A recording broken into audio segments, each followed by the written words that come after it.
नमस्कार बंधुरा खबर सन्धान यूट्यूब चैनले आपनादेर प्रत्येके स्वागत जानाচ্ছি। এই মুহূর্তের একটি অশনি সংকেত পাওয়া যাচ্ছে যে ঘূর্ণিঝড় বাংলার দিকে এগোতে পারে এরকম একটা পূর্বাভাস। অবশ্যই সেটা আপনাদের দেখাচ্ছি। প্রথমেই একটা খবর আপনাদের জানিয়ে দিই, এই যে ঘূর্ণিঝড় মন্থা বিভিন্ন সময় বিভিন্ন জায়গাতে তার অবস্থানটা লক্ষ্য করতে পারা যাচ্ছে, তবে ঠিক কোন জায়গায় আছড়ে পড়তে পারে এখনই সেইভাবে বলা সম্ভব নয়। যে আপডেটগুলো আসছে বিভিন্ন মডেল যেটা দেখাচ্ছে সেটা আপনাদের সঙ্গে শেয়ার করছি বা আপনাদের জানাচ্ছি বা দেখাচ্ছি। যতক্ষণ না ভারতীয় আবহাওয়া দপ্তর বা আইএমডির তরফ থেকে একটা পরিষ্কার ছবি তারা দিচ্ছেন যেটা আপনাদের জানাবো, অবশ্যই আপনারাও সেটা জানতে পারবেন। ততক্ষণ এই ঘূর্ণিঝড় মন্থা কোনখানে ঠিক আছড়ে পড়তে পারে, কোন জায়গাগুলো প্রচণ্ড ক্ষতিগ্রস্ত হতে পারে সঠিকভাবে কিন্তু অনুমান করা খুব মুশকিল হয়ে যাচ্ছে। কারণ আমরা যেটা দেখেছিলাম আগে, সেটা দেখেছিলাম নেল্লোর এবং চেন্নাই সংলগ্ন জায়গার দিকে তার অভিমুখ ছিল। পরবর্তী ক্ষেত্রে গতকাল দেখেছি আমরা যে বিজয়ওয়াড়া বিশাখাপত্তনমের দিকে, আবার এই মুহূর্তে আমরা দেখতে পাচ্ছি সেটা উপকূল ধরে উড়িষ্যার দিকে যাচ্ছে, ভুবনেশ্বরের দিকে। এবং যা পূর্বাভাস আমরা পাচ্ছি সেটা আছড়ে পড়ার সম্ভাবনা খুব একটা না দেখা গেলেও সেটা কিন্তু উপকূল ধরে এগোচ্ছে বাংলার দিকে। ভালো করে লক্ষ্য করে দেখুন, যেটুকু পূর্বাভাস আমরা পাচ্ছি এই মডেল যেটা দেখাচ্ছে সেটাই আপনাদের দেখাচ্ছি। 29 তারিখের দিকে বাংলার দিকে তার অভিমুখ হওয়ার সম্ভাবনা রয়েছে, তবে এটা নাও হতে পারে। এই মুহূর্তে দেখা যাচ্ছে হয়তো বা আপনারা যখন দেখছেন দেখা যাবে হয়তো চেন্নাই তামিলনাড়ুর দিকেই যাচ্ছে, এমনও হতে পারে।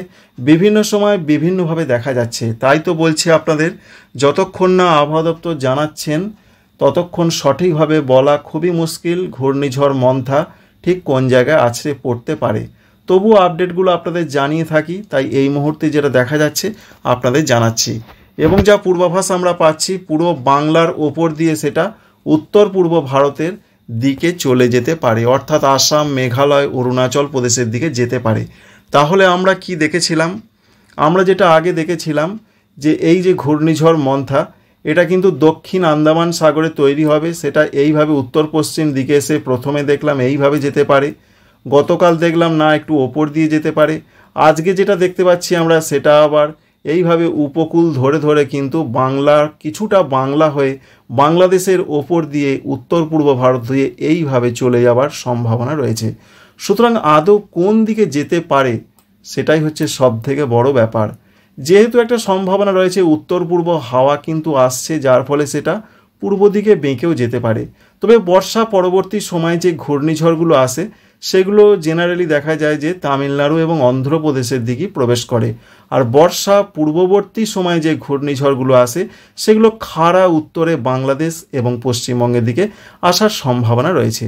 যাই হোক না কেন, আমরা প্রথম থেকে শুরু করব ঠিক কোন জায়গা থেকে এর উৎপত্তি হচ্ছে, কবে উৎপত্তি হওয়ার সম্ভাবনা, সমস্ত কিছুর লেটেস্ট আপডেট ধীরে ধীরে আপনাদের সমস্ত কিছু দেখিয়ে দিচ্ছি। আপাতত যা পূর্বাভাস রয়েছে আমরা লক্ষ্য করতে পারছি 22 অক্টোবর তারিখের দিকে দক্ষিণ আন্দামান সাগরে প্রথমে এই ঘূর্ণিঝড়ের একেবারে আদি অবস্থা একটি ঘূর্ণাবর্ত তৈরি হচ্ছে। ঠিক 22 তারিখের দিকে এখানে একটা ঘূর্ণাবর্ত তৈরি হবে। 22 তারিখের পর 23 তারিখে সেই ঘূর্ণাবর্ত থেকে একটা নিম্নচাপ তৈরির সম্ভাবনা রয়েছে। সেই নিম্নচাপ কিন্তু উত্তর পশ্চিম দিকে এগোনোর সম্ভাবনা রয়েছে। এই যে রয়েছে নিম্নচাপটা, 24 তারিখের দিকের যা পূর্বাভাস রয়েছে নিম্নচাপ কিন্তু শক্তিশালী হচ্ছে, অর্থাৎ এই নিম্নচাপ কিন্তু ডিপ্রেশনের আকার ধারণ করতে পারে বিশেষ করে 24 তারিখ রাতের দিকে, যার ফলে সেটাকে বলা হয় যে গভীর নিম্নচাপ। 25 তারিখের দিকের যা পূর্বাভাস সেই নিম্নচাপ আরও শক্তি বাড়াচ্ছে এবং উত্তর পশ্চিম দিকে যাচ্ছে, তখন সেটা হবে ডিপ ডিপ্রেশন বা অতি গভীর নিম্নচাপ। 26 তারিখ অক্টোবর মাসে যা পূর্বাভাস আমরা পাচ্ছি 26 তারিখের দিকে এই ডিপ ডিপ্রেশন বা অতিগভীর নিম্নচাপ একটি ঘূর্ণিঝড়ের আকার নিতে পারে এবং ঘূর্ণিঝড়ের আকার নিয়ে সেটা উপকূলের দিকে প্রবেশ করার সম্ভাবনা কম রয়েছে, অর্থাৎ দিনে দিনে সেটা উত্তরমুখী হয়ে উঠতে থাকবে বা এগোতে থাকবে। 27 তারিখের দিকে যেটা আমরা দেখতে পাচ্ছি ঘূর্ণিঝড়টি আস্তে আস্তে উত্তরমুখী হওয়ার সম্ভাবনা রয়েছে, আর তার যা গতিবেগ থাকার সম্ভাবনা রয়েছে প্রায় আমরা দেখতে পাচ্ছি 90 কিলোমিটার প্রতি ঘন্টায় এরকম একটা সম্ভাবনা ঝাপটা মোডে, এবং বায়ু মোডে থাকতে পারে 65 থেকে 68 কিলোমিটার।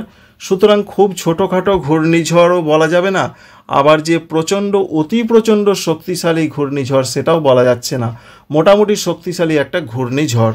27 তারিখের পর 28 তারিখের দিকে আমরা দেখতে পাচ্ছি তার গতিপথের আবার পরিবর্তন, অর্থাৎ সে বিশাখাপত্তনম সংলগ্ন জায়গা দিয়েও উপকূলে আঘাত হানছে না, সেটা উত্তরমুখী অর্থাৎ ওপরের দিকে উঠছে। আর ওপরের দিকে ওঠা মানেই বাংলার বিপদ, অবশ্যই বুঝতে পারছেন। ওপরের দিকেই রয়েছে 2 বাংলা। 28 তারিখের দিকে রাতের যা খবর রয়েছে, রাতের দিকে সেটা উড়িষ্যার উপকূল ধরে কিন্তু বাংলার কাছাকাছি চলে আসছে এবং 28 তারিখ রাত এবং 29 তারিখের দিকে সেটা বাংলায় আঘাত হানতে পারে এবং বাংলায় আঘাত হেনে সেটা ওপার বাংলা হয়ে আস্তে আস্তে আসাম, মেঘালয়, অরুণাচল প্রদেশ দিয়ে আস্তে আস্তে সরে যাবে এবং দুর্বল হতে পারে। এই রয়েছে তার গতিপথ, এই মুহূর্তের গতিপথ। তাহলে আমরা দেখে নেবার চেষ্টা করব যে জিএফএস মডেল কি দেখাচ্ছে। আমরা তো দেখলাম ECMWF, এই মডেলটা আমরা দেখলাম। জিএফএস মডেল কি দেখাচ্ছে সেটা একবার দেখার চেষ্টা করব। জিএফএস মডেল কিন্তু একটু লেটে চলছে এবং তারা দুইটি সিস্টেম ঘূর্ণিঝড়ের মতন পরিস্থিতি হতে পারে দেখাচ্ছে। একটি রয়েছে আরব সাগরে, আরেকটি রয়েছে বঙ্গোপসাগরে। আরব সাগরের ব্যাপারটিতে আমরা যাচ্ছি না, কারণ ভিডিও বড় হয়ে যাচ্ছে। এমনি আমরা বঙ্গোপসাগরের ব্যাপারটি লক্ষ্য করছি, যেখানে 29 তারিখে দেখছি বাংলার কাছাকাছি বাংলার ওপর আঘাত হানতে পারে, সেখানে জিএফএস মডেল দেখাচ্ছে তখনও কিন্তু সেটা অন্ধ্রপ্রদেশের দিকে। অর্থাৎ জিএফএস মডেল কিন্তু একটু লেট করে দেখাচ্ছে এবং তাদের যেটা আপডেট রয়েছে জিএফএস মডেলের, তারা দেখাচ্ছে 29 তারিখে সেটা শক্তিশালী ঘূর্ণিঝড় দেখা যাচ্ছে, কিন্তু 30 তারিখের দিকে তারা যেটা দেখাচ্ছে যে ঘূর্ণিঝড়টির শক্তি হারিয়ে ফেলতে পারে এবং অতি গভীর নিম্নচাপে পরিণত হতে পারে এবং হয়তো উড়িষ্যা বা পশ্চিমবঙ্গ সংলগ্ন জায়গাতে সেটা শক্তি হারাতে পারে। এটা জিএফএস মডেল দেখাচ্ছে। অন্যদিকে জিএফএস মডেল দেখাচ্ছে আরব সাগরের সিস্টেমটা ঘূর্ণিঝড়ে রূপান্তরিত হচ্ছে। কোনটা কি হবে বলা খুবই দুরূহ ব্যাপার। সমস্ত কিছুই আপনাদের দেখিয়ে দিলাম। এবার বৃষ্টির সম্ভাবনা বাংলাতে কতটা সেটা একবার দেখে নেওয়ার চেষ্টা করব। আমরা ECMWF মডেল থেকে প্রথমেই দেখার চেষ্টা করব, কারণ এই মডেলটা সবথেকে জনপ্রিয় মডেল। তো প্রথমেই আপনাদের বলি যে আজকের যা আবহাওয়ার পূর্বাভাস রয়েছে, আজকে তো কোথাও কোনো বৃষ্টির খবর নেই, তবুও কোনো জায়গায় হতে পারে। বিশেষ করে বাংলাদেশের চট্টগ্রাম সঙ্গে উত্তর পূর্ব ভারতের ত্রিপুরা, মণিপুর, মিজোরাম, নাগাল্যান্ডে হালকা বৃষ্টি হতে পারে। 18 তারিখের দিকে পশ্চিমবঙ্গে হালকা বৃষ্টির কথা বলা হয়েছে, তবে কোনো সতর্কবার্তা নেই। 24 পরগনা, মেদিনীপুরের দিকে হতে পারে। অন্যান্য জেলাগুলো শুকনো থাকবে, তবে আংশিক মেঘলা আকাশ থাকতে পারে। বাংলাদেশের উপকূলে হতে পারে। 19 তারিখের দিকেও হালকা খুব হালকা বৃষ্টি পশ্চিমবঙ্গের, দক্ষিণবঙ্গের 24 পরগনা, মেদিনীপুরের দিকে হতে পারে। দীঘা, মন্দারমণি, সুন্দরবন, হলদিয়া, ফ্রেজারগঞ্জ এদিকে খুব হালকা বৃষ্টি হতে পারে। কোনো রকম সতর্কবার্তা নেই। ওপরের জেলাগুলোতে মেঘলা আকাশ থাকলেও বৃষ্টির সেরকম কোনো সম্ভাবনা নেই। উত্তরবঙ্গের জেলাগুলোতেও বলা হয়েছে দার্জিলিং, কালিম্পং, জলপাইগুড়িতে 18 এবং 19 তারিখে খুব হালকা কোনো জায়গায় বৃষ্টি হতে পারে। 20 তারিখ থেকে সেরকম কোনো বৃষ্টি না হলেও 20 তারিখেও খুব হালকা বৃষ্টি হতে পারে দক্ষিণবঙ্গের উপকূলবর্তী জায়গাতে। এর কারণ হিসাবে যেটা আলিপুর আবহাওয়া দপ্তর জানাচ্ছেন যে বঙ্গোপসাগর থেকে জলীয় বাষ্প ঢুকছে, অন্যদিকে পশ্চিমী ঝঞ্ঝার একটা খুব হালকা পরোক্ষ প্রভাবের জন্য এই বৃষ্টির সম্ভাবনা। আর 22 তারিখ থেকে তো আপনাদের প্রথমেই দেখিয়ে দিলাম যে ঘূর্ণাবর্ত তৈরি হবে। এবার সেই ঘূর্ণাবর্ত থেকে নিম্নচাপ, তা থেকে ঘূর্ণিঝড়ের বৃষ্টিটা কবে হবে এই মুহূর্তের আপডেটটা আপনাদের দেখাবো।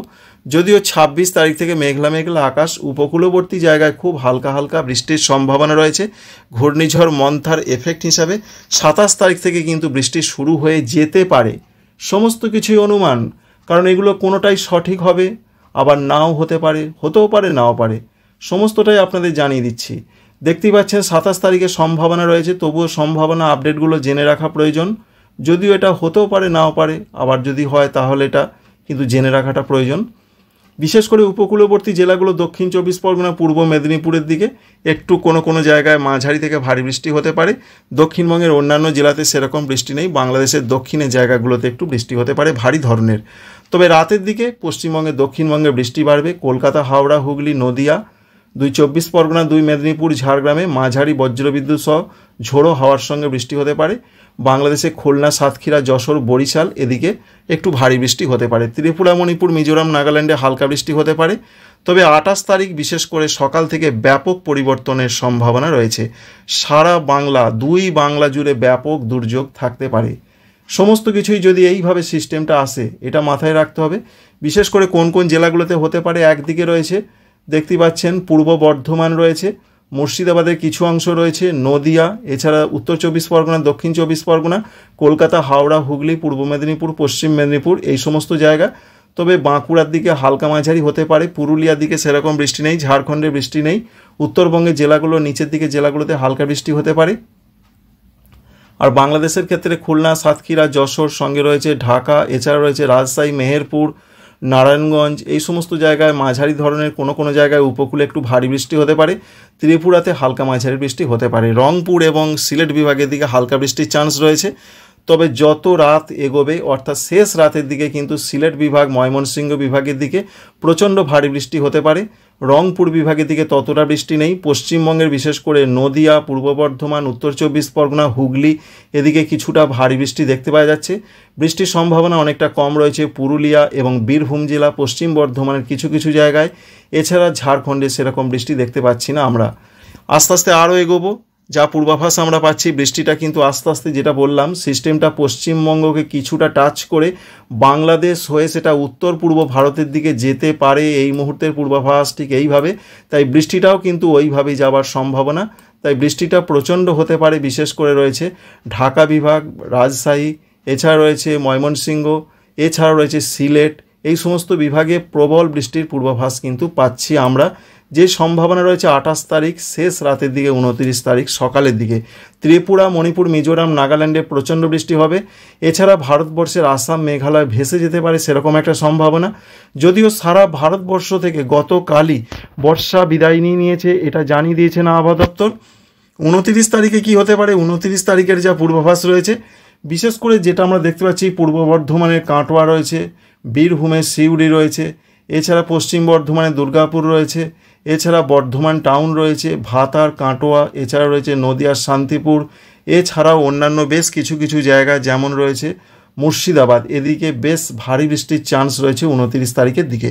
তবে পশ্চিম দিকের জেলা পুরুলিয়ার দিকে সেরকম এখনও কিছু জানা যাচ্ছে না। বীরভূম, পশ্চিম বীরভূমে সেরকম কিছু নেই।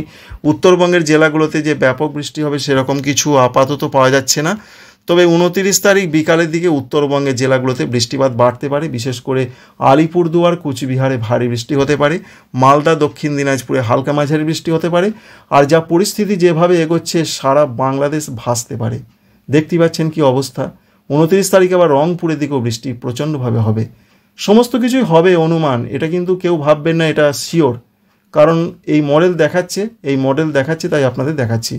এছাড়া পশ্চিমবঙ্গের, উত্তরবঙ্গের পাশাপাশি যেটা আমরা দেখতে পাচ্ছি, আসাম, মেঘালয়, অরুণাচল প্রদেশ, ত্রিপুরা, মণিপুর, মিজোরাম, নাগাল্যান্ডে ব্যাপক বৃষ্টির সম্ভাবনা রয়েছে। পশ্চিমবঙ্গের দক্ষিণবঙ্গে যা পূর্বাভাস, 29 তারিখ দুপুরের পর থেকে বৃষ্টিটা কমে যাওয়ার সম্ভাবনা রয়েছে। এবং 30 তারিখের দিকে যা পূর্বাভাস, উত্তর পূর্ব ভারতের দিকে সিস্টেমটা চলে যাবে, বৃষ্টি সেই দিকে চলে যাবে। 30 তারিখ থেকে বাংলাদেশে বৃষ্টি কমবে। এই রয়েছে সমস্ত কিছুর আপডেট ঘূর্ণিঝড় মন্থার। আশা করছি ইনফরমেশন অনেকটাই আপনাদের কাজে লাগবে। ভিডিও অনেক বড় হয়ে গেল, তো এই পর্যন্ত আপডেটটি ছিল। যদি ভালো লেগে থাকে একটি লাইক করবেন, চ্যানেলটিকে সাবস্ক্রাইব করে রাখবেন। Thanks for watching.